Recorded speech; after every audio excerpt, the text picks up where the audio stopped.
Baik, semangat pagi. Assalamualaikum warahmatullahi wabarakatuh. Teman-teman semua, kali ini kita akan bahas tentang pajak penghasilan untuk PPh pasal 23. Nah, ini PPh pasal 23 itu artinya ketentuan pajak ini berada di pasal 23 Undang-Undang PPh ya, Pak. Teman-teman bisa lihat di Undang-Undang PPh, ketentuannya tercantum di pasal 23. Nah, mari kita lihat apa itu PPh pasal 23, isinya bagaimana dan aturan mainnya bagaimana. Oke, PPh pasal 23 merupakan pajak yang dipotong. Jadi ini masih bagian dari withholding system ya, dipotong atas penghasilan yang berasal dari bunga, bunga, dividen, royalti, hadiah, sewa, terus penyerahan jasa, tetapi selain yang telah dipotong PPh pasal 21 ya.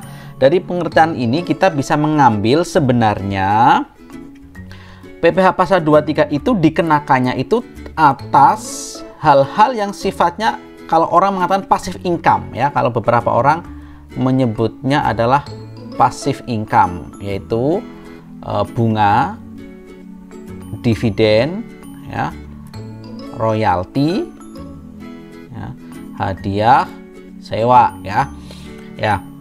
Nah, passive income itu terutama bunga, dividen, royalti, sama sewa. Kenapa disebut passive income? Karena penghasilan tersebut itu datang ke kita. Kita itu nggak ngapa-ngapain, bisa dikatakan nggak ngapa-ngapain, tetapi kemudian datanglah penghasilan kepada kita. Bunga itu berasal dari apa? Kita cuma meminjamkan uang, terus dapat bunga ya. Ini terlepas dari hukum agama atau kontroversi tentang bunga ya, saya tidak membahas itu dan tidak kompeten untuk membahas itu. Kita memandang dari sudut pandang pajak saja bahwa bunga yang dihasilkan itu berarti adalah kita nggak ngapa-ngapain, terus datanglah uang itu kepada kita, maka itu adalah passive income. Dividen juga sama, kita punya kepemilikan saham ya, kemudian kita mendapatkan dividen. Royalti, kita telah melakukan sesuatu memang di masa lalu, kemudian kita diam aja, orang memakai hak milik kita tadi itu, bayar kepada kita, maka royalti itulah passive income. Sewa itu kita punya sesuatu, biasanya aset tetap, kita pinjamkan, berarti kita nggak kerja dong. Yang kerja itu adalah alat tersebut atau aset tersebut, sehingga kita mendapatkan penghasilan. Jadi kita nggak kerja, aset tersebut yang bekerja menghasilkan uang kepada kita, maka orang menyebutnya passive income. Nah, kalau hadiah ini memang, hadiah atau penghargaan ini biasanya kita melakukan upaya tertentu, jadi tidak bisa diklasifikasikan sebagai passive income ya. Nah, jadi passive income, ini PPh pasal 23 itu dikenakan terhadap passive income. Dan yang kedua itu jasa. Nah, gambarannya seperti itu aja. Jasa, tetapi ingat, jasa ini harus hati-hati karena ada jasa yang kena PPh 21, ada yang kena PPh pasal 23. Nah, yang kena pasal 21 itu kalau jasa yang diberikan oleh orang pribadi. Ya, ingat betul ya. Pasal 21, jasa yang diberikan oleh orang pribadi itu pasal 21. Kalau PPh pasal 23, jasanya yang memberikan badan. Gitu. Itu perbedaannya untuk jasa. Tetapi kalau penghasilan berupa passive income, bunga, dividen, royalti, sama sewa, ini nggak peduli siapa yang menerima ya. Kalau yang menerima itu adalah OP atau badan, nggak peduli, tetap itu merupakan objek PPh pasal 23. Tetapi kalau jasa, orang mendapatkan imbalan atas jasa, siapa yang menerima imbalan? Oh, orang pribadi ya, pasal 21 gitu. Yang menerima imbalan atas pemberian jasa siapa? Badan. Badan, berarti pasal 23 ya. Ingat, satu peristiwa hukum itu seperti satu penghasilan itu tidak bisa dikenakan pajak lebih dari satu jenis. Nggak mungkin kena pasal 21 dan pasal 23, nggak bisa ya. Maka untuk membedakannya itu adalah apakah dia orang pribadi untuk jasa, yang memberikan siapa? Orang pribadi. Yang memberikan jasanya orang pribadi ya, oke, berarti pasal 21. Yang memberikan jasanya adalah badan, berarti kena pasal 23 ya. Itu pengertian dari PPh pasal 23. Ini dipegang teguh supaya tidak bingung dengan nanti ketika ada kasus, ada permasalahan, ini kena 21 atau 23. Nah, cara menganalisisnya adalah seperti itu.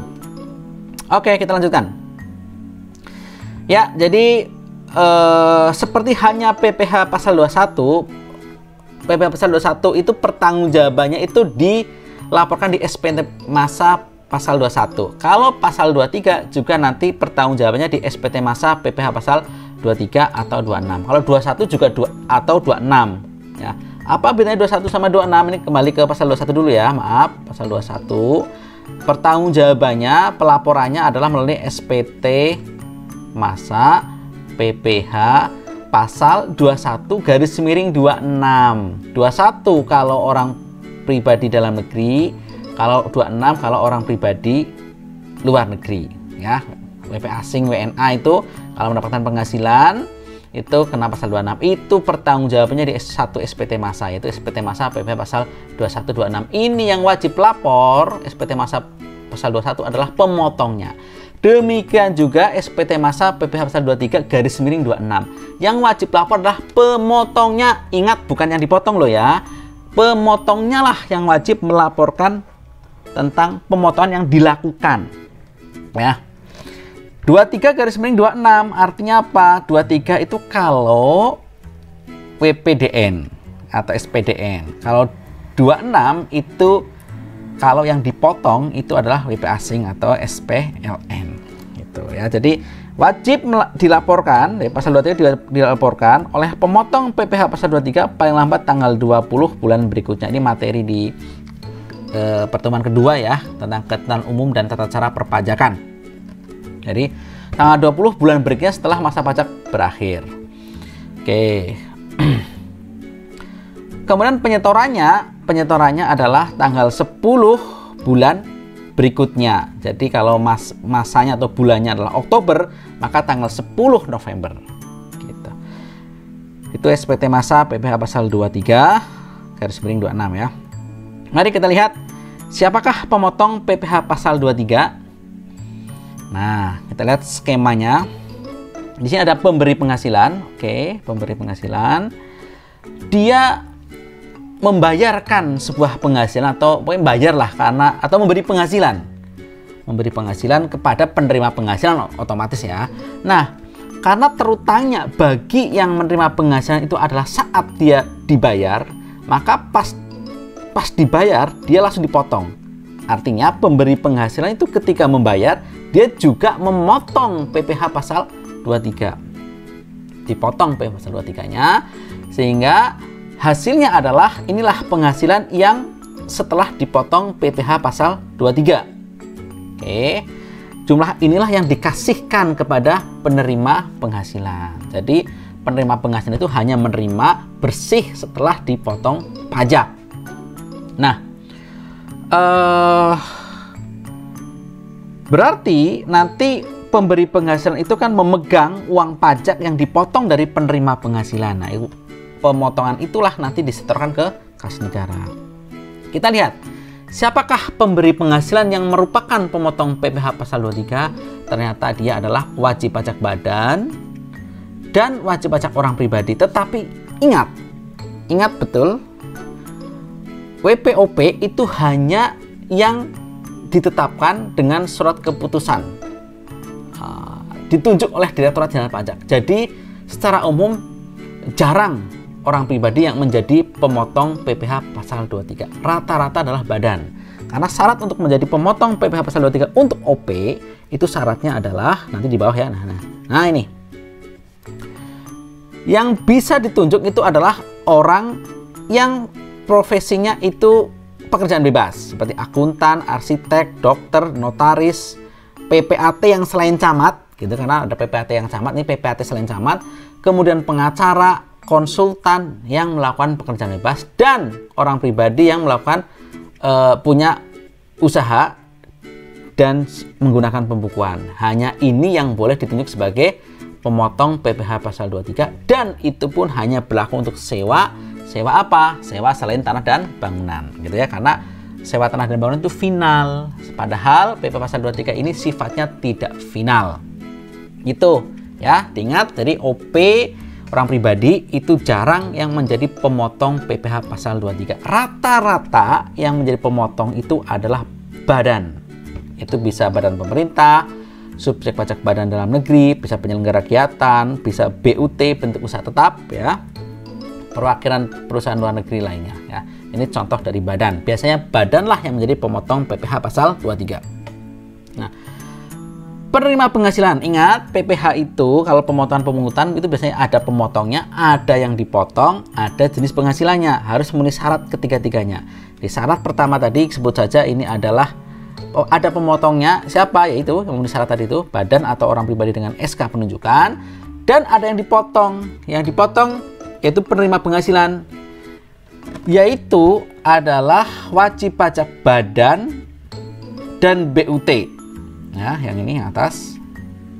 Jadi badan lah intinya. Kalau kalian belum belajar BUT, biasanya disebut dengan badan saja. Dan juga OP, orang pribadi tapi tertentu. TTT itu tertentu. Hanya untuk apa? Untuk orang pribadinya. Itu orang pribadi itu hanya untuk bunga, royalti, dan sewa. Gitu. Jadi maksudnya adalah kayak gini. Ini nggak ada jasa nih di orang pribadi nih. Jadi kalau jasa itu nggak ada. Artinya kalau ada orang pribadi yang memberikan jasa kepada sini wajib pajak badan atau pemberi penghasilan di sini ya, kemudian dibayar atas jasanya, maka bukan objek PPh pasal 23. Tadi seperti yang kita bahas sebelumnya, itu adalah pasal 21 karena orang pribadi. Jadi jasa nggak ada loh ya untuk orang pribadi ya. Tetapi kalau badan, jasa iya gitu. Jasa iya dan passive income iya. Passive income ya. Kalau ini OP tertentu di sini adalah maksudnya OP yang menerima passive income saja, bukan menerima penghasilan dari jasa. Jasa nggak termasuk. Jadi passive income di sini tapi terbatas hanya royalti, bunga sama sewa. Sewa itu selain tanah dan bangunan. Kenapa? Karena sewa tanah dan bangunan itu final. Berarti maksudnya adalah selain tanah bangunan itu sewa, misalkan sewa mesin, sewa sepeda motor, sewa mobil, pokoknya selain tanah dan bangunan. Gitu. Nah, passive income kan harusnya ada dividen kan, gitu ya. Tapi bagaimana kok dividen nggak ada? Bagaimana kalau dividen, gitu ya? Dividen kalau diterima oleh orang pribadi nanti kena final. Final pasal 4 ayat 2 Undang-Undang PPh. Ya, nah. Jadi artinya dividen yang diterima OP tidak kena PPh pasal 23 tapi kenanya final. Itulah kenapa dikatakan orang pribadi tertentu di sini itu terbatas hanya untuk passive income saja, itu pun untuk royalti, bunga, dan sewa. Tetapi kalau yang menerima penghasilannya adalah wajib pajak badan atau BUT, itu semuanya asalkan untuk objek PPh pasal 23 ya, yaitu jasa dan passive income. Oke, ini penting untuk dikuasai. Nah, nanti kenapa? Karena beberapa permasalahan yang sering muncul itu adalah kita keliru mengidentifikasi apakah suatu transaksi itu terkena PPh 23 atau PPh pasal 21 atau kena PPh final gitu ya. Oke. Nah, ini direnungkan ulang, kalau masih perlu pemahaman dalam silahkan diulang lagi. Nanti kita akan ketemu contoh, insya Allah akan lebih paham. Kita lanjutkan. Nah, PP pasal 23 itu sebenarnya termasuk sederhana karena hanya ada dua tarif, yaitu tarif 15% ya, dan tarif 2%. Nah, kan simple kan? Apa yang 15%, apa yang 2%, kita lihat. Jadi, yang 15% itu adalah jika objeknya itu adalah dividen kepada badan usaha. Kenapa cuma ke badan usaha? Bagaimana ke OP? Ingat, dividen ke OP itu final, maka nggak masuk pasal 4 ayat 2 ya, nggak masuk di sini ya. Oke, maka cuma yang badan usaha saja. Bunga selain yang diterima bank, Kenapa? Kalau bank yang terima itu tidak dipotong. Kenapa seperti itu? Ya, saya akan katakan bahwa bank memang mendapatkan keistimewaan. Ya, bank dianggap lembaga intermediari yang penting di sebuah negara demokrasi. Maka penghasilan yang diterima bank itu khususnya bunga atau nanti ada dividen dan sebagainya itu tidak dipotong pajak atau tidak dipotong PPh, tidak kena sistem withholding ya, tetapi nanti dia tetap menjadi objek pajak di akhir tahun, cuma tidak dipotong pajak gitu ya, pada saat diterima nggak dipotong pajak. Oke, royalti oke, bunga, dividen, royalti, dan hadiah atau penghargaan atau sejenisnya. Nah, hadiah di sini selain yang kena PPh pasal 21, apa itu hadiah yang kena PPh pasal 21? Ya, contohnya hadiah yang diterima OP ya. Nah, hadiah diterima OP orang pribadi itu kenanya PPh 21. Berarti ini hadiah yang diterima badan, maksudnya yang kena PPh pasal 23 ya. Nah, jadi ke semua ini tarifnya adalah 15%. Ya. Bunga kalau saya menghafalkannya adalah bunga, dividen, royalti, hadiah, budi roha atau apapun lah, kalian bikin jembatan keledai yang pas, yang asik buat kalian ya, silakan bikin sendiri yang keren ya. Nah, itu tarif pasal 15. Tarifnya yang 15%. Nah, kita lihat yang tarifnya 2%. 2% itu cuma ada 2 sebenarnya, tapi terusnya ada 3. 2 itu apa? Sewa dan jasa sebenarnya. Cuma jasa itu ada jasa teknik, jasa manajemen, jasa konsultan, sama jasa lainnya ya. Jadi sewa sama jasa itu ya. Nah, kok ini ada konstruksi di silang? Ya, memang di undang-undang nyebutnya konstruksi, tetapi kemudian konstruksi dengan aturan yang lain itu dikatakan final, maka dicoret gitu ya. Jasa konstruksi itu tidak kena PPh pasal 23, tetapi kenanya PPh final pasal 4 ayat 2 pertemuan depan gitu ya, kita akan bahas insya Allah. Nah, jadi saya ulangi, jadi yang kena tarif 2% itu adalah sewa, itu sewa selain tanah dan bangunan. Kenapa? Karena sewa tanah dan atau bangunan itu kena pasal 4 ayat 2 yang final gitu ya. Jadi ini selain itu ya. Kemudian jasa itu ada jasa teknik, jasa manajemen, konsultan, dan jasa lainnya. Jasa lainnya itu apa? Pokoknya selain jasa teknik, manajemen, konsultan, perinciannya banyak, ada di PMK 141 2015 gitu. Perinciannya apa? Nanti kita lihat ya, banyak pokoknya gitu ya. Kalau kerja gampang, ini ada satu jasa, ini kenapa pasal 23 apa enggak? Ya lihat aja PMK 141. Oh, tidak ada di PMK itu, berarti tidak kena. Itu kalau pemotongnya adalah wajib pajak yang bukan pemerintah. Tetapi kalau pemotongnya adalah wajib pajak pemerintah, yaitu kementerian, lembaga, pokoknya bagian dari pemerintah atau bendahara pemerintah ya, itu semua jasa dapat saya katakan semua jasa itu adalah kena PPh pasal 23, tidak cuma melihat di PMK ini. Nanti kita lihat ya. Oke. Nah, tarifnya ada 2 ya, 15% dan 2%. Lalu kali apa? Nah gitu ya. Nah, ngitung pajak itu kan tarif kalikan dasar pengenaan pajak gitu. Itulah PPh terutang. Nah, kali apa? Berarti tarif kalikan dasar pengenaan pajak. Apa dasar pengenaan pajaknya? Dasar pengenaan pajaknya adalah penghasilan bruto yang tidak termasuk PPN. Maksudnya begini, nanti setelah mid semester insya Allah kita akan belajar tentang pajak pertambahan nilai. Biasanya kalau jasa atau atau barang ya, tapi dalam hal ini kita bicara jasa yang diberikan itu biasanya ada PPN-nya, biasanya loh ya, gitu ya. Tetapi dalam rangka penghitungan berapakah PPh pasal 23-nya, itu unsur PPN dihilangkan. Jadi penghasilan brutonya saja tidak termasuk PPN. Gitu. Misalkan jasa pembersihan 100 juta plus PPN 10%, berarti kan 110 juta. maka berapa PPh pasal 23-nya? Itu ngitungnya bukan dari 110 tapi dari 100 juta. Itu maksudnya ya. Jadi penghasilan bruto tidak termasuk PPN. Ya. Kemudian, nah ini saya hapus dulu biar tidak mengganggu sebentar. Ya. Nah, kita lihat.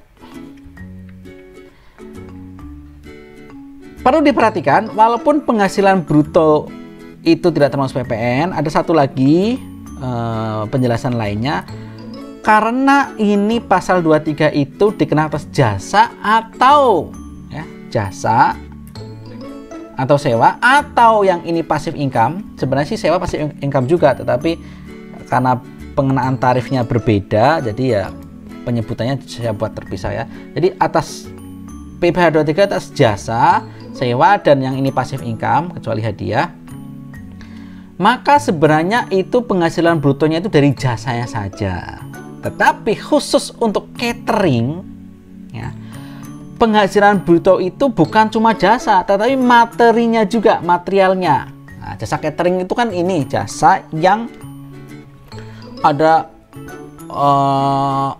orang atau pengusaha, atau bisa badan, bisa orang pribadi gitu ya. Sebetulnya badan dalam hal ini karena pasal 23 berarti badan menyediakan makanan ya, makanannya yang biasanya macam-macam ya di sebuah acara, kemudian ada bisa dipanasin, ada pemanasnya berkecil kan, apinya gitu ya, kemudian kalau habis ditambah lagi ya, disajikan oleh apa nih ya, memang kokinya ataupun petugas-petugas yang terkait itu ya. Itu kalau orang nyebutnya prasmanan, yang seperti itulah catering ya. Jadi dia penyediaan makanan bersama peralatan-peralatannya di situ ya. Bukan yang kardusan loh ya. Kalau kardusan bukan catering namanya. Nah, prasmanan lah ya sederhananya ya. Nah, sebenarnya kalau jasa catering itu kan bisa dihitung tuh. Oh, ini ada sambal goreng ati, beli bahan bakunya sekian, nasinya sekian, terus jasa untuk masaknya sekian gitu ya. Tetapi khusus untuk jasa catering tidak melihat perincian seperti itu. Pengenaannya itu dari seluruhnya, yaitu dari totalnya, pokoknya tagihannya berapa, entah itu jasanya, entah itu materialnya, digabungkan gitu ya. Itu untuk jasa catering. Yang lainnya selain jasa catering itu cukup dari jasanya saja. Nah, jadi sebenarnya defaultnya itu namanya PPh pasal 23 yang atas jasa ya dari jasanya saja, kecuali catering. Itu yang mau disampaikan dari slide ini ya.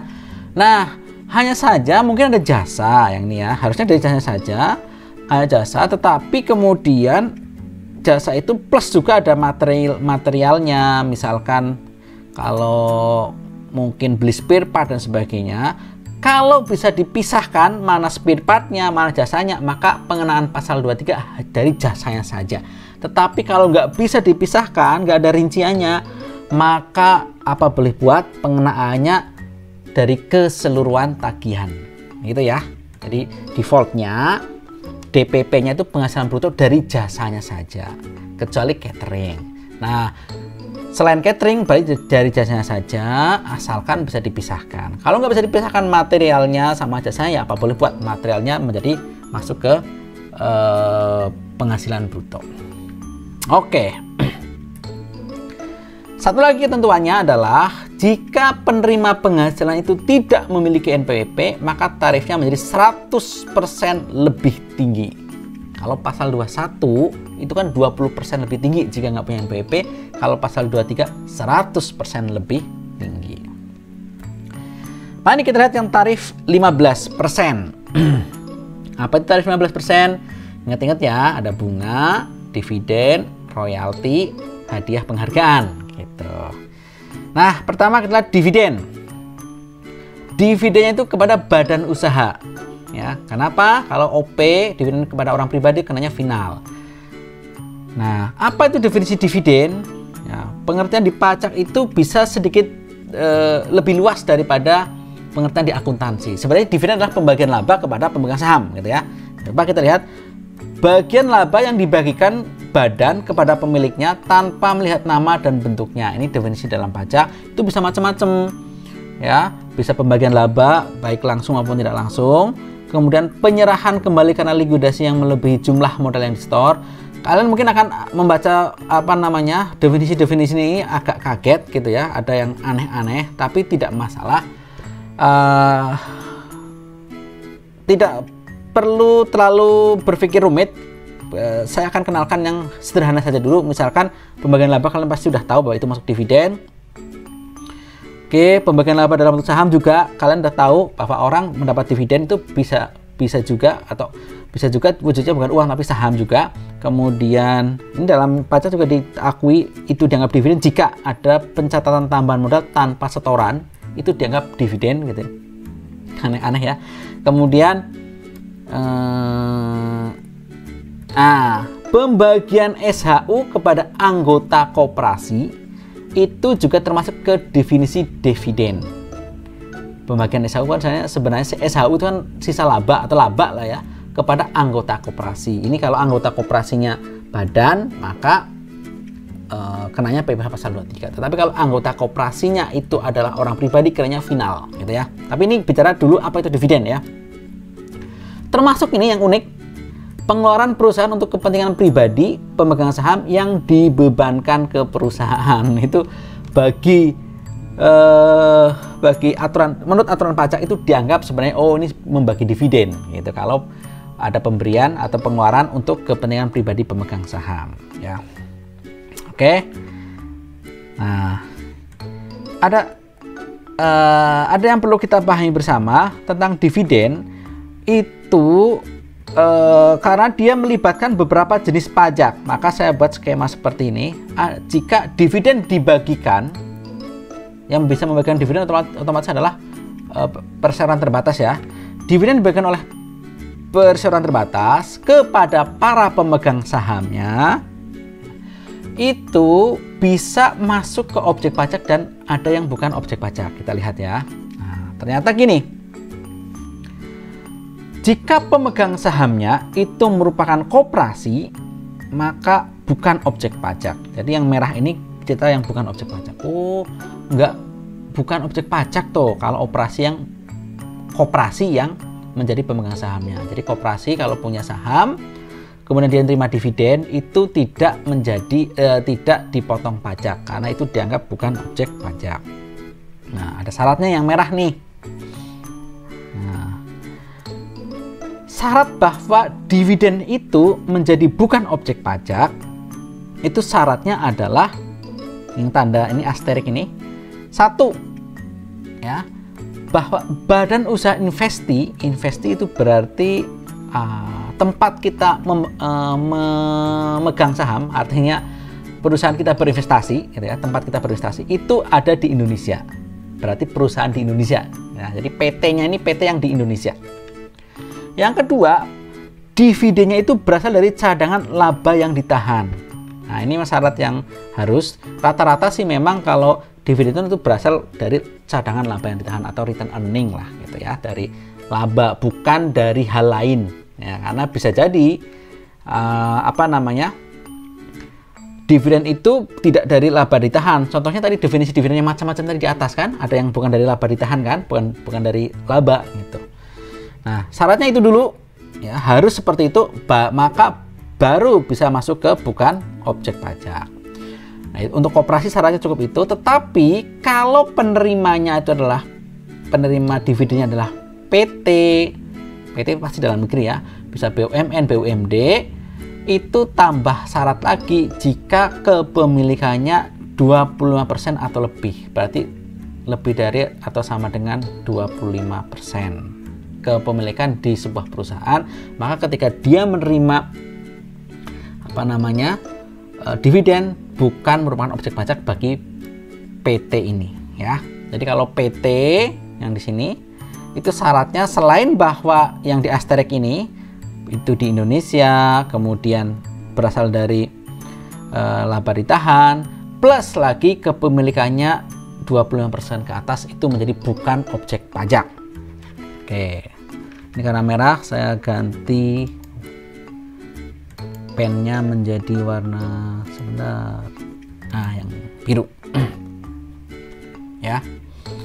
Oke, jadi saya ulang, koperasi itu kalau nerima dividen dari PT itu bukan objek pajak selama memenuhi syarat ini, ya, 2 syarat, yaitu dari laba ditahan sama bertempat kedudukan di Indonesia.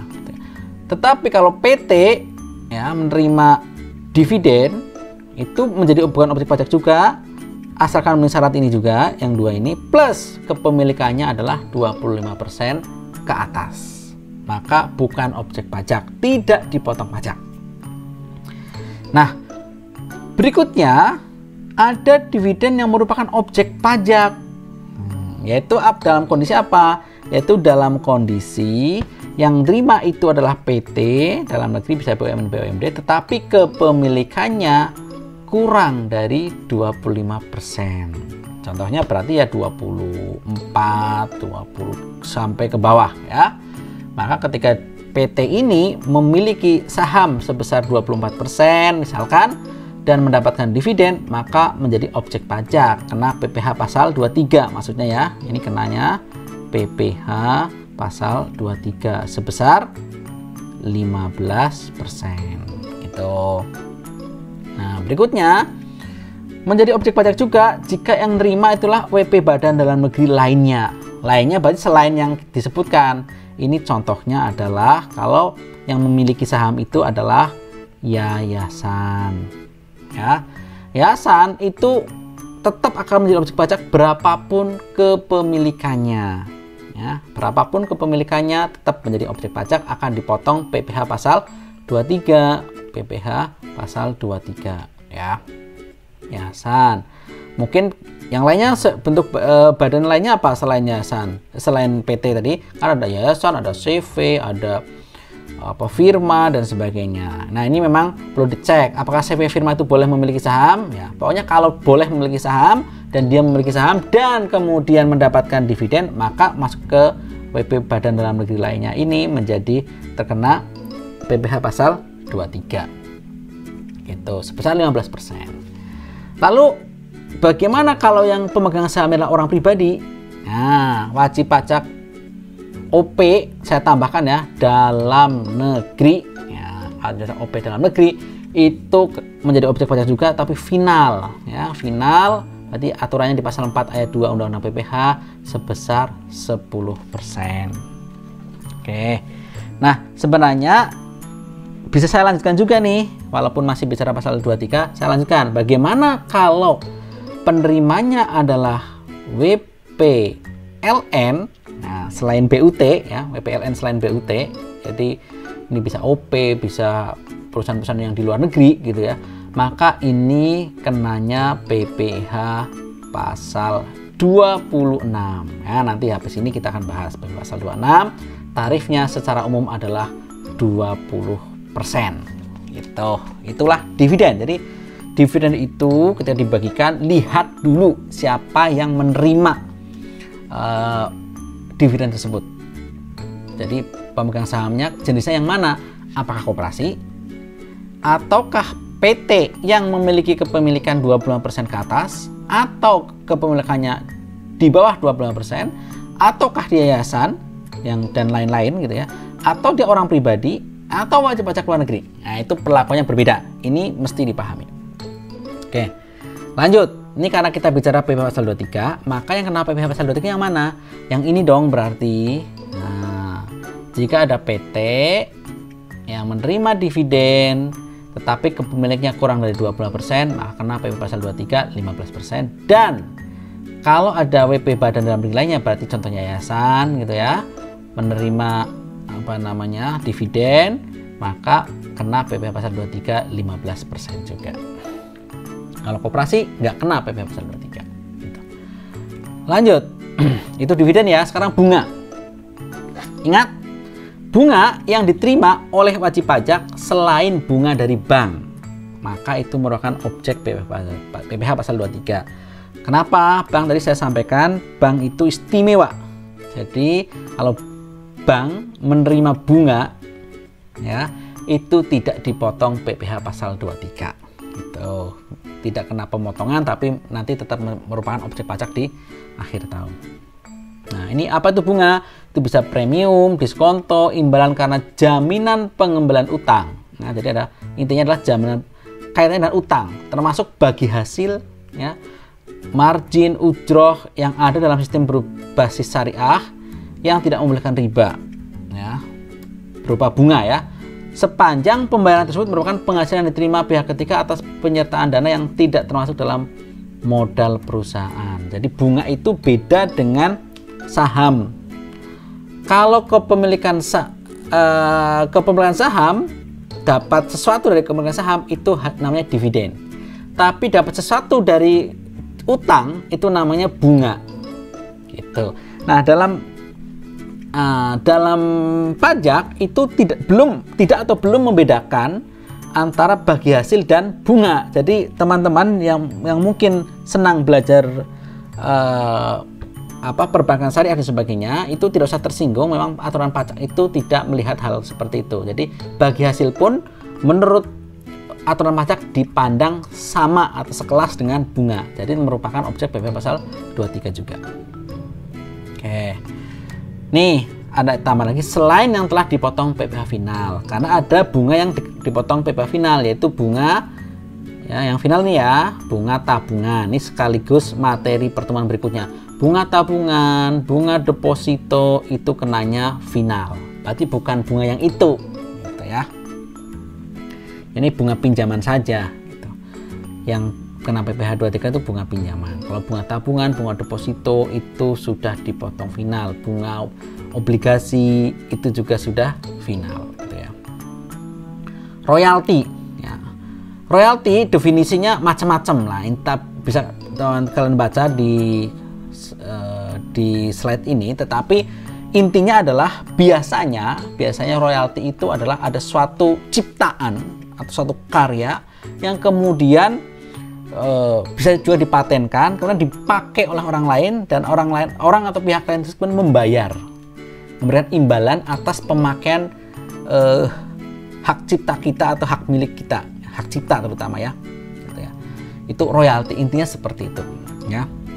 Nah, ini ada perbedaan royalti dan bukan royalti, silahkan dipahami, tapi intinya royalti itu ya tadi, karena kita punya sesuatu, punya hak cipta, punya paten dan sebagainya, digunakan oleh pihak lain dan pihak lain harus membayar kepada kita, berarti kita menerima royalti.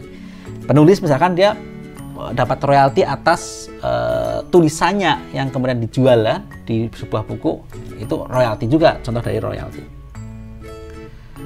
Hadiah atau penghargaan. Ini ada tanda lagi, selain yang telah dipotong PPh pasal 21. Ya, kenapa? Karena ada hadiah yang diterima orang pribadi yang kena PPh pasal 21. Berarti ini hadiah yang diterima oleh badan, kenanya PPh pasal 23. Oke, kita lihat.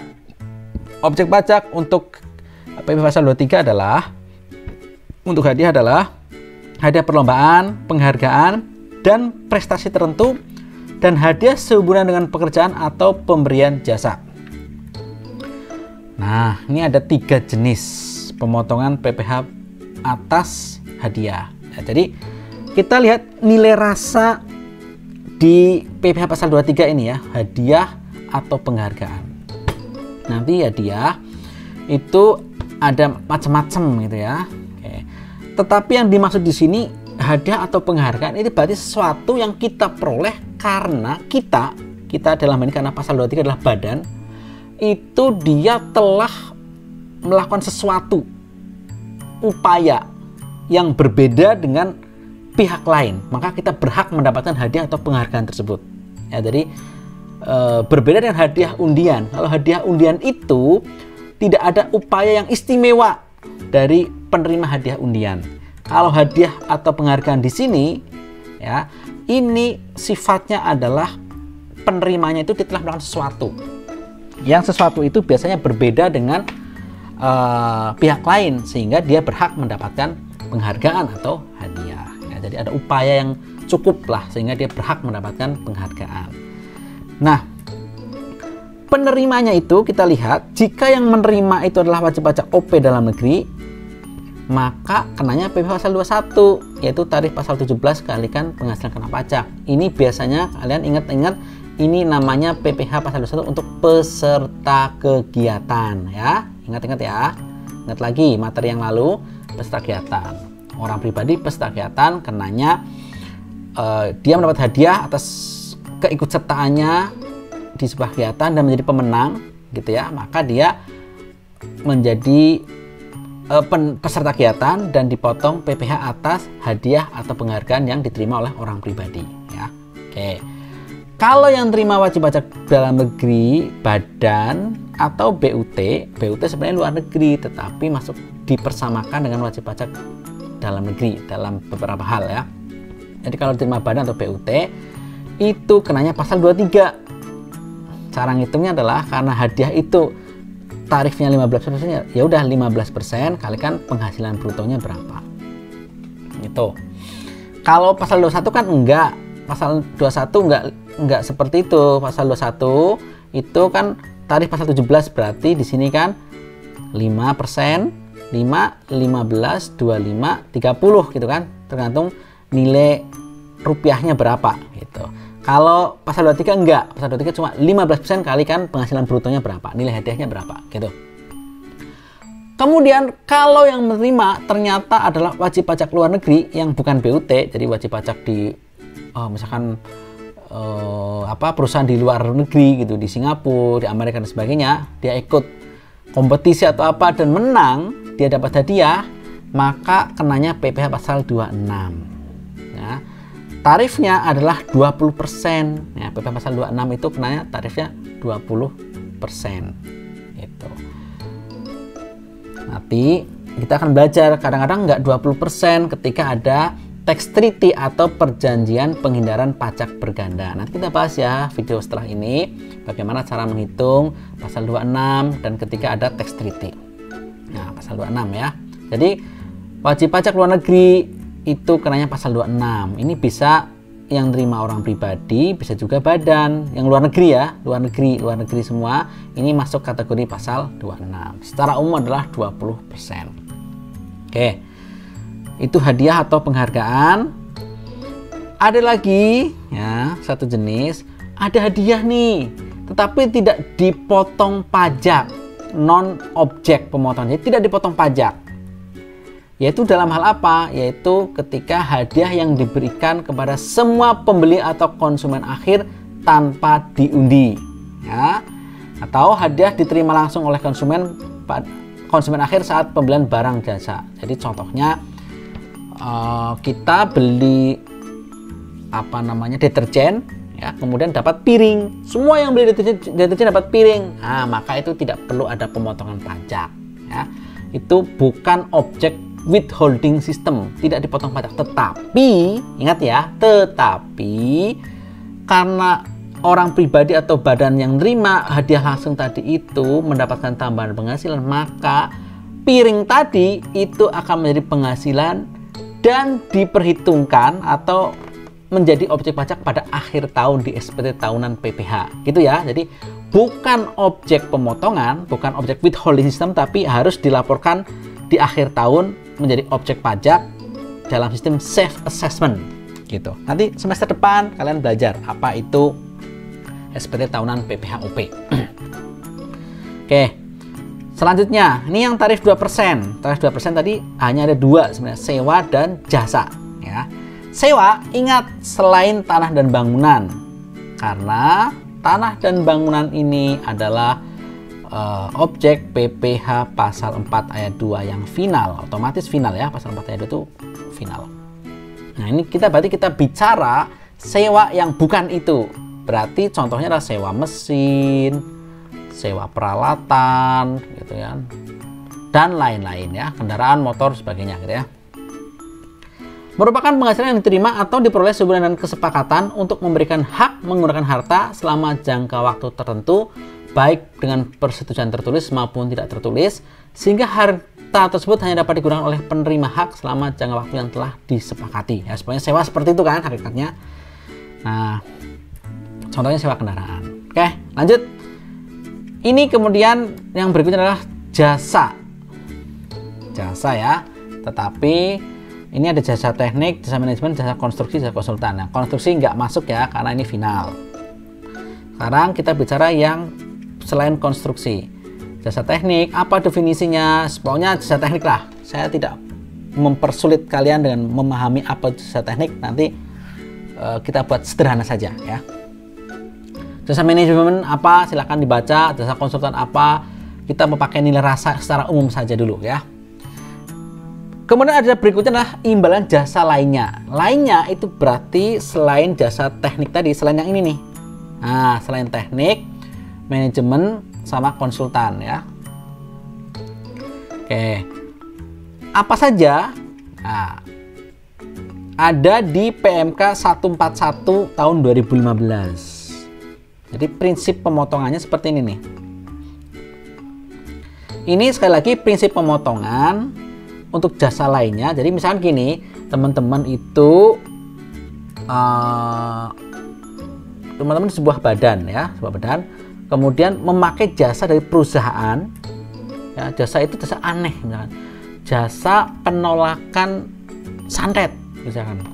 Itu kan aneh, tidak masuk jasa teknik, jasa manajemen gitu ya. Maka apakah kena PPh pasal 23? Caranya adalah, oh mungkin masuk ke jasa lainnya. Caranya lihat PMK ini gitu. Oke, lihat di PMK ini. Kalau di PMK ini ada, maka kena PPh pasal 23. Oh, dipotong. Tapi kalau nggak ada, ya nggak dipotong gitu. Itu kalau teman-teman di badan usaha.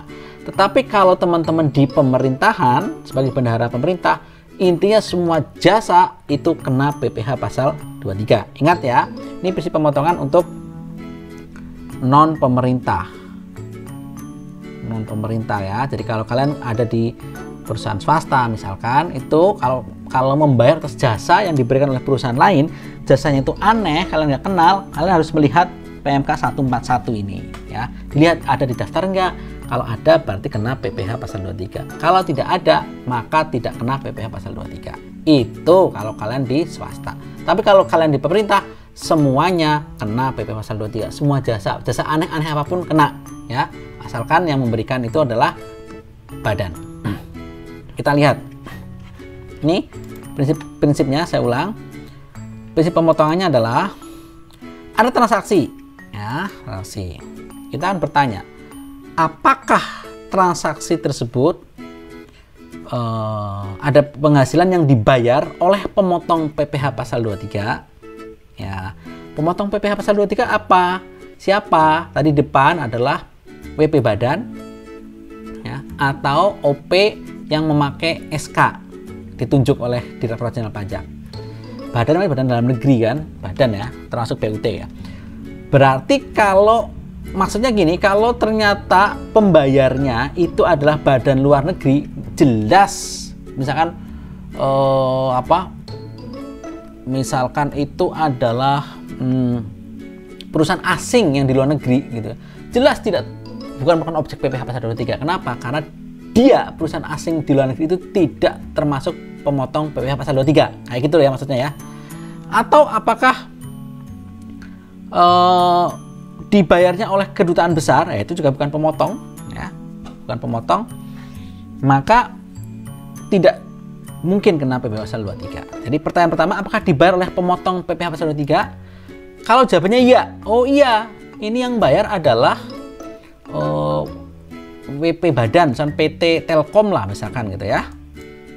Maka kita tanya lagi, ini jasa apakah jasa pembayaran itu atas jasa yang terdapat dalam PMK 141 2015? Jika pertanyaan jenis jasa terdapat dalam PMK, apakah jenis jasa terdapat dalam PMK 141 2015? Itu jawabannya iya, maka itu terutang PPh pasal 23. Contohnya adalah jasa pembersihan, kita cek di PMK 141 ada, oke, berarti jasa ini termasuk yang terutang PPh pasal 23. Itu, oke. Nah, tetapi kembali ke sini. Kembali ke sini nih.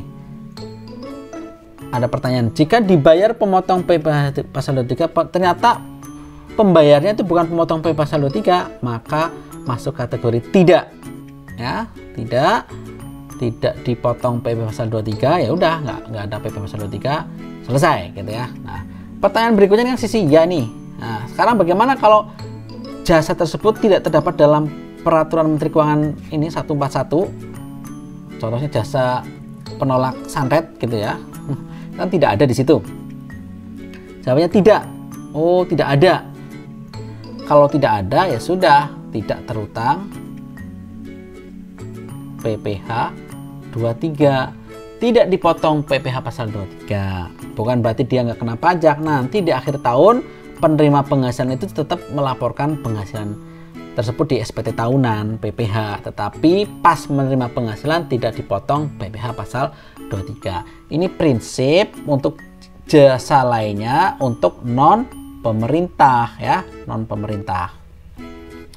Kalau pemerintah kayak atau bendahara, pemerintah atau bendahara itu semua jasa yang diberikan oleh badan, semua jasa yang diberikan oleh badan itu adalah objek PPh 23 gitu ya. Semua jasa yang diberikan badan adalah objek PPh 23. Mari kita lihat sekilas PMK 141 2015. Nah, ini ya, banyak sekali nih. Jasa penilai, aktuaris, akuntansi, jasa hukum, arsitektur dan sebagainya. Pengolahan limbah juga ada, mixing film gitu ya. Jasa pembuatan website, jasa internet dan sebagainya. Tuh, sampai sampai BJ kan, A sampai Z ya, AZ, B sampai ada BA, B dan sebagainya sampai BJ. Jadi banyak sekali. Nah, ini yang BJ terakhir ini. Ya.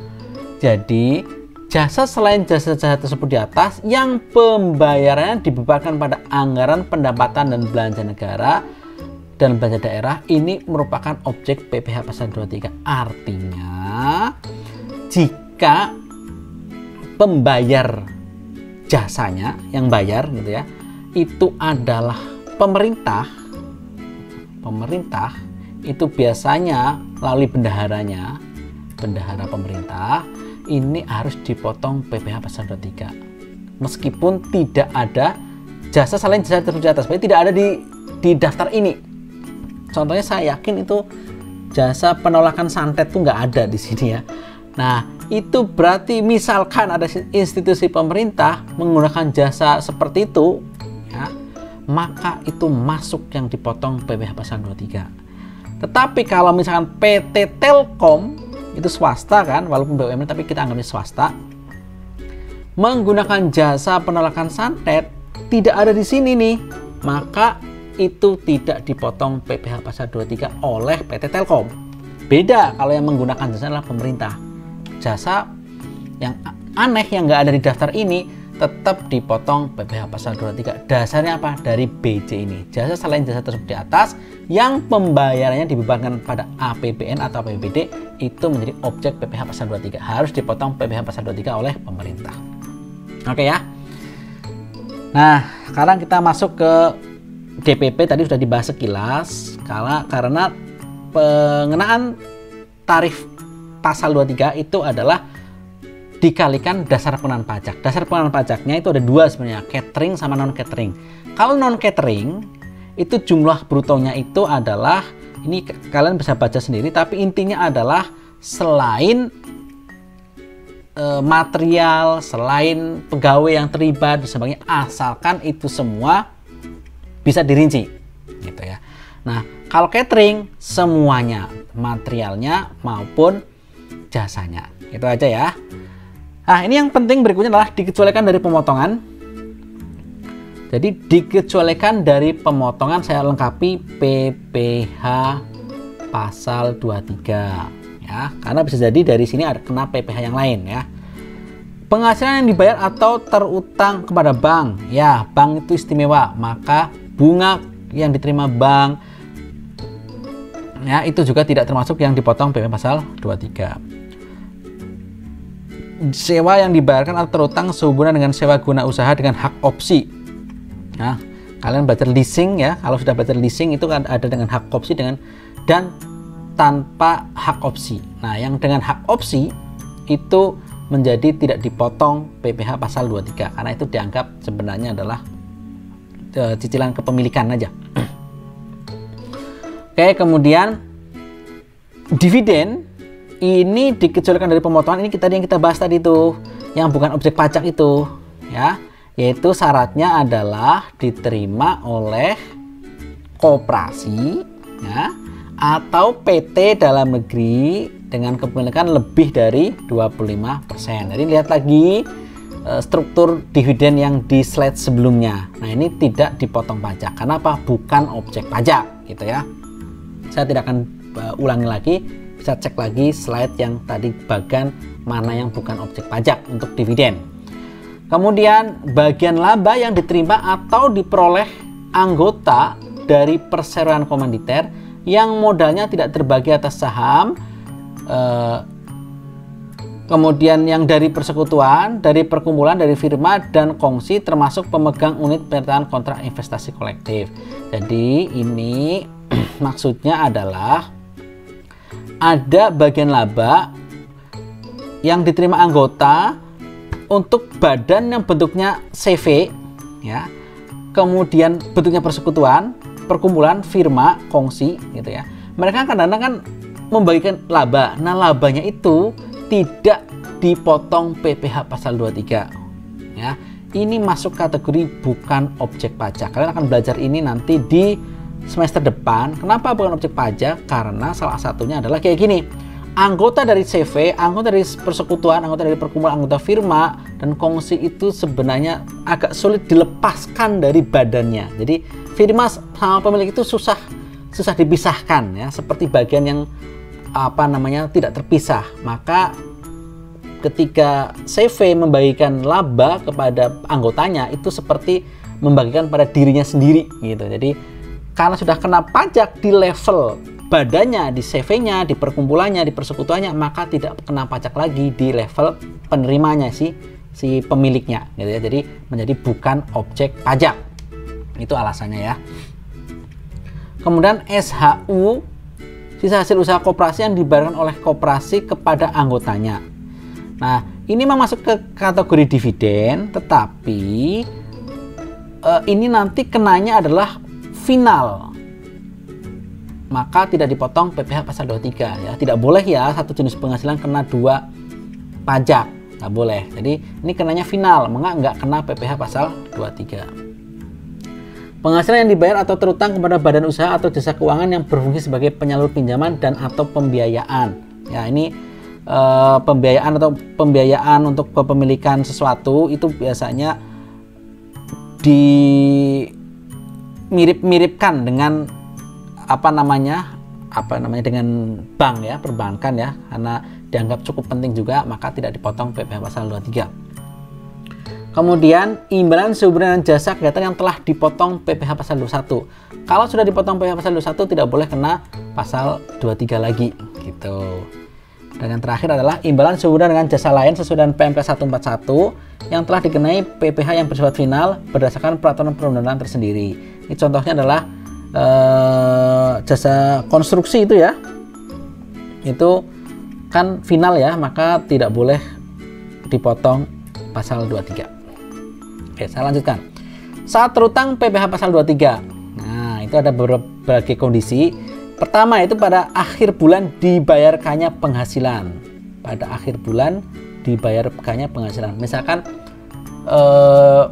dibayarkannya di 15 Oktober, maka terutangnya itu adalah di 31 Oktober akhir bulan. Ini terutang oleh pemotong, ya. Dia mulai dianggap terutang ke negara karena udah motong, maka terutangnya adalah mulai akhir bulan. Contohnya adalah kalau udah membayar royalti, jasa teknik dan sebagainya. Di kondisi berikutnya adalah pada akhir bulan disediakan untuk dibayarkannya penghasilan. Dalam hal ini contoh dividen. Dividen disiapkan dananya di di 10 November. Maka akhir bulan disediakan berarti terakhirnya ya di 30, terutangnya di 30 November. Ini terutang oleh pemotong, ya. Nanti setornya adalah tanggal 10 bulan berikutnya. Pada akhir bulan jatuh temponya pembayaran penghasilan yang bersangkutan, contohnya bunga atau sewa. Nah, kalau yang ini misalkan harusnya kita sudah membayar bunga itu misalkan 20 Desember, 20 Desember harus bayar bunga, tetapi kita nggak mampu bayar. Nah, maka karena ini sudah terutang 20 Desember dan sudah jatuh tempo pembayaran, maka mulai terutang untuk memotong PPh 23 atas bunga itu adalah di 31 Desember, yaitu akhir bulan jatuh tempo pembayaran. Walaupun belum dibayar loh ya, tapi sudah mulai terutang. Ini agak aneh. Memang kayak gitu pajak ya. Pajak itu lihat saat terutangnya, walaupun belum dibayar tapi sudah terutang, maka ya harus disetorkan ke kas negara. Gitu. Ingat, penyetoran semuanya ini adalah tanggal 10 bulan berikutnya. Jadi ini sekali lagi, semua ini walaupun belum dibayar ya, tetapi kalau sudah terutang, maka ya menjadi terutang ke negara.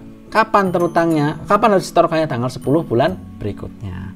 Nah, dari kondisi ini dilihat mana yang terjadi lebih dulu. Mungkin kondisinya adalah pas dibayarkannya atau terutangnya jatuh temponya dan sebagainya ya. Mana yang terjadi lebih dulu, itulah yang menunjukkan saat terutangnya.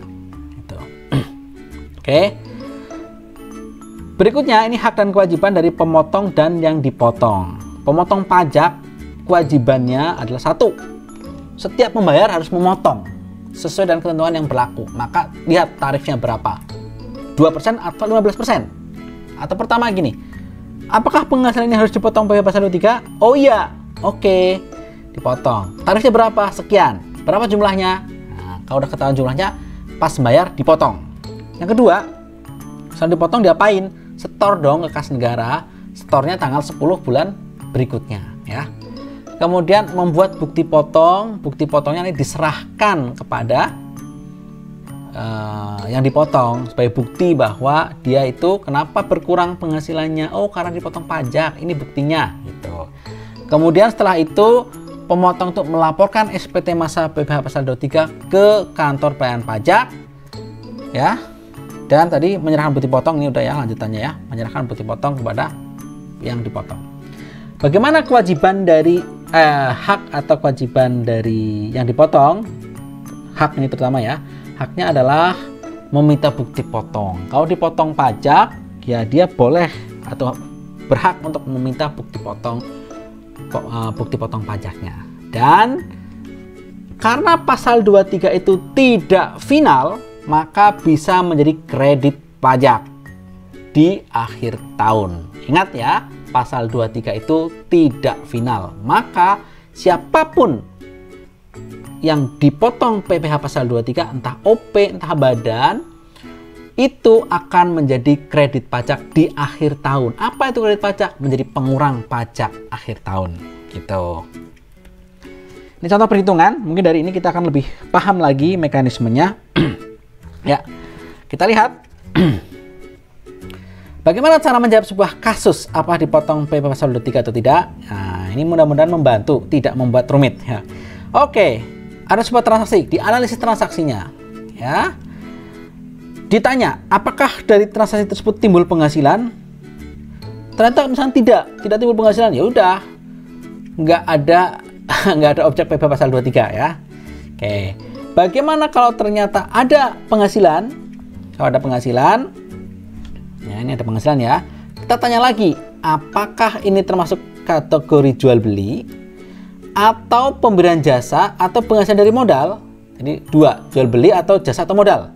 Nah, kalau termasuk ternyata jual beli, itu bukan objek PPh pasal 23. Ingat ya, jual beli itu dekatnya nanti PPh pasal 22. Ya, jadi bukan pasal 23. Tetapi kalau ternyata ini terkait dengan penghasilan dari jasa atau penghasilan dari modal, ya ini mungkin akan kena PPh pasal 23. Kita tentukan dulu jenis jasanya atau jenis penghasilan dari modalnya apa. Nah, cek apakah termasuk yang dikecualikan dari PPh pasal 23. Kan ada tuh yang dikecualikan ya, seperti dividen yang diterima oleh badan dengan kepemilikan 20% kan tidak dipotong PPh 23 kan gitu. Apakah dikecualikan? Kalau ternyata iya dikecualikan, ya sudah selesai, tidak kena PPh pasal 23. Itu. Tetapi kalau ternyata tidak dikecualikan, maka tanya lagi, apakah kena PPh final? Jangan-jangan kena PPh final. Kenapa? Karena kalau sudah kena PPh final ya jelas tidak kena PPh yang lain, tidak kena PPh pasal 23. Gitu. Ya, jika kena PPh final ya sudah, PPh lainnya atau PPh final dalam ini tidak kena PPh pasal 23. Tetapi kalau misalkan tidak kok, nggak kena PPh final, oke, kita tanya lagi, siapa penerima penghasilannya? Apakah badan berarti otomatis dalam negeri ya, atau OP tertentu yang dalam negeri? Badan itu bisa berarti dalam hal ini adalah BUT juga masuk ya. OP tertentu dalam negeri itu OP yang tadi menerima passive income berupa bunga, royalti, dan sewa ya. Kalau jasa yang diterima oleh OP nggak masuk ke sini ya. Kalau jasa diterima badan masuk ke sini ya. Ingat ya, kalau jasa diterima OP nggak kena pasal 23, kenanya pasal 21. Tapi kalau jasa diterima badan itu masuk ke PPh pasal 23. Oke, jadi kalau penerima penghasilannya apakah termasuk badan dan atau OP tertentu dalam negeri? Iya, jawabannya iya, maka itu kena PPh pasal 23. Oke, ya selesai.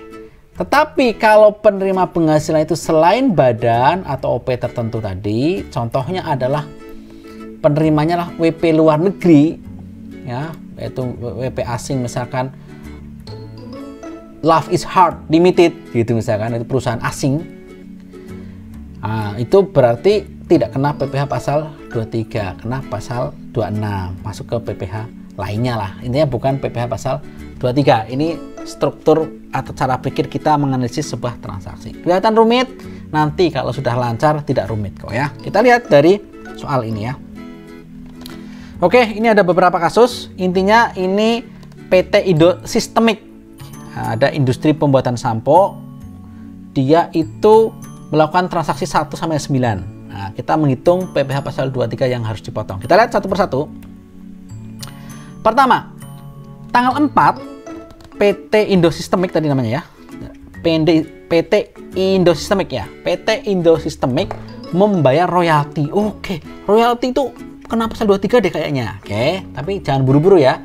Royalti sehubungan dengan penggunaan formula pembuatan sampo dari Bright Limited yang didirikan dan berkedudukan di London sebesar 100 juta. Bayar royalti 100 juta ke London, belum termasuk PPN.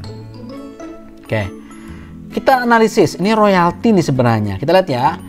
Jadi pembayarnya PT Indo Sistemik, wajib pajak dalam negeri. Oke. Kemudian yang terima adalah Bright Limited, wajib pajak luar negeri. Nah, jadi PT Indo Sistemik membayar royalti. Kemudian dia membayar royalti sehingga dia diizinkan untuk menggunakan formula sampo. Ya, seperti itu. Kita lihat, apakah timbul penghasilan? Iya, timbul penghasilan. Gitu ya. Oke, apakah ini merupakan penghasilan jasa atau modal? Betul, karena royalti kan, hotel terkait dengan modal kan, atau passive income lah ya. Oke, betul. Tetapi apakah dikecualikan dari objek? Tidak juga, royalti kan enggak. Gitu. Oke, tetapi kita lihat berikutnya, dikenakan PPh final? Enggak juga. Enggak juga, berarti oke. Masih oke nih sampai sini. Tapi berikutnya, penerima penghasilan apakah wajib pajak badan dalam negeri atau objek atau orang pribadi tertentu dalam negeri? Jawabannya tidak. Nah, inilah yang menggagalkan. Ya. Nih, wajib pajak luar negeri itu bukan termasuk WP badan dalam negeri atau bukan termasuk OP dalam negeri yang tertentu ya. Maka karena syarat ini gagal, maka tidak termasuk dalam tidak dikenakan PPh pasal 23. Bukan objek pemotongan PPh pasal 23, tetapi kenanya PPh pasal 26. Gitu ya. Secara umum tarifnya adalah 20%. Oke.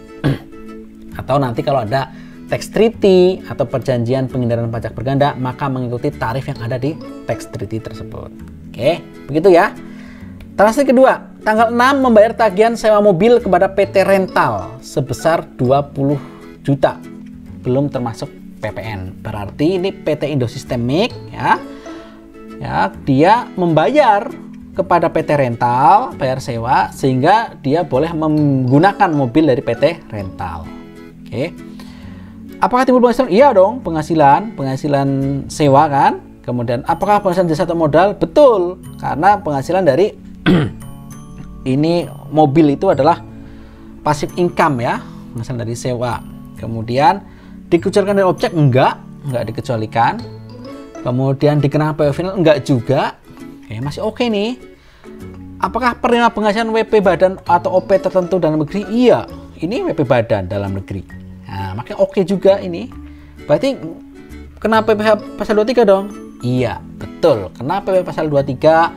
Dan yang dipotong oleh PT Indosistemik adalah karena ini sewa itu 2%. Maka artinya ketika PT Indosistemik membayar sewa 20 juta, dikasihkannya itu cuma dikasihkannya itu adalah 20 juta dikurangi dengan 400.000 itu plus bukti potong. Wahai PT Rental, terima kasih telah meminjamkan mobil kepada saya bayar 20 juta, tapi karena saya pemotong PPh pasal 23, maka saya potong 400.000, maka kamu cuma terima 19.600.000 rupiah. Ini bukti potong pajaknya. Nanti kamu kreditkan ya pemotongan ini di akhir tahun. Itu seperti itu ya. Transaksi 3. Tanggal 7 PT Indosistemik menerima tagihan jasa audit dari KAP Indra SEAK. Ini kantor akuntan publik yang masih orang pribadi bentuknya, sebesar 100 juta. Tidak termasuk PPN. Oke, kita lihat analisis. PT Indosistemik menerima jasa audit dari KAP Indra. KAP Indra WP dalam negeri yang orang pribadi, Ya. KAP nanti kalian hati-hati dalam hal ini orang pribadi, tapi secara umum KAP sekarang banyaknya adalah bentuknya badan ya, bentuk firma atau persekutuan ya. Dalam hal ini adalah orang pribadi. Oke. Jadi orang pribadi memberikan jasa pada PT Indosistemik, PT Indosistemik kemudian membayar atas jasa yang diberikan oleh Indra. Apakah timbul penghasilan? Iya, ada penghasilan. Jasa dari modal? Iya, penghasilan dari jasa ini. Oke ya. Dikecualikan dari objek? Enggak juga. Kenapa PPh final? Enggak.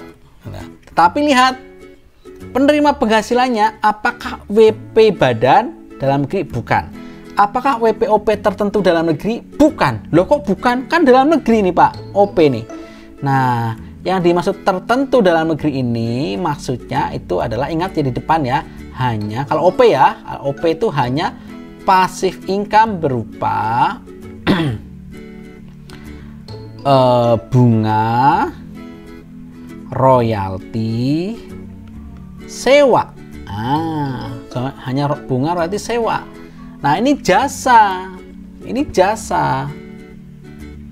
Jasa dilakukan oleh orang pribadi. Masuknya itu PPh pasal 21. Ingat, ini menjadi bukan pegawai. Pemotongannya bukan pegawai. Bukan masuk ke PPh pasal 23. Maka ini tidak dipotong PPh pasal 23, tapi kenanya PPh pasal 21, diperlakukan sebagai bukan pegawai. Gitu. Transaksi 4. Tanggal 10 membayar jasa teknik sebesar 60 juta termasuk PPN dari Les Monde Limited yang didirikan di Vietnam. Oke, ternyata ini PT Indosistemik menggunakan jasa teknik dari Les Monde Limited Vietnam ya. Ini WP luar negeri. Ya, langsung tahu ya. Oh, penerima penghasilan WP luar negeri, maka tidak termasuk, tidak kena PPh pasal 23 ya. Ini gagal di sini nih. Nah, gagal di sini, maka bukan objek pemotongan pasal 23, kenanya PPh pasal 26. PPh pasal 26. Secara umum 20% atau lihat tarif di tax treaty ya, atau P3B. 5. Tanggal 15 membayar jasa manajemen sebesar 75 juta dari Universal Co. Co apa nih ya? Kita lihat. Oke, ternyata Co-nya corporation. Ya, berarti wajib pajak luar negeri. Memberikan jasa manajemen, kemudian kita bayar. Ini juga sama ya, tidak terutang PPh pasal 23 ya, karena penerimanya bukan dalam negeri. Ya, ini PPh pasal 26 ya, tarifnya 20% atau sesuai dengan tax treaty. Tax treaty-nya tarifnya berapa gitu ya. Tanggal 20 membayar bunga pinjaman kepada Bank BNI sebesar 300 juta. Oke. Ini punya pinjaman ke Bank BNI, kemudian dia bayar cicilannya plus bunganya. Bunganya adalah 300 juta. Maka Bank BNI ini bank ya, memberikan pinjaman, PT Indo Systemic membayar bunga. Nah, yang perlu kita perhatikan di sini nih. Maaf ini. Dikecualikan dari objek iya. Nah, ini yang membuat gagal. Atau tidak dipotong PPh pasal 23. Kenapa dikecualikan? Iya, karena ini adalah bunga pinjaman ya, kita bayar bunga kepada bank. Bank kalau menerima bunga tidak dipotong PPh. Kenapa? Ya memang itulah keistimewaan bank ya. Jadi gagal di bahwa ini masuk yang dikecualikan dari objek pemotongan. Tidak kena PPh pasal 23 gitu. Terus gimana? Ya udah nggak usah dipotong gitu. 7. Tanggal 20 membayar bunga pinjaman pada PT Unis sebesar 20 juta. PT Unis berarti wajib pajak badan dalam negeri ya. Oke. PT Unis memberikan pinjaman, PT Indo Systemic bayar bunga. Nah, kalau dalam hal ini itu merupakan objek PPh pasal 23. Ya. Bedanya apa? Dengan yang tadi, kalau tadi bank, kalau ini bukan bank, maka bunga yang dibayarkan itu menjadi objek PPh pasal 23. Bunga itu 15%. Maka 15% kalikan 20 juta. 3 juta rupiah dipotong ya.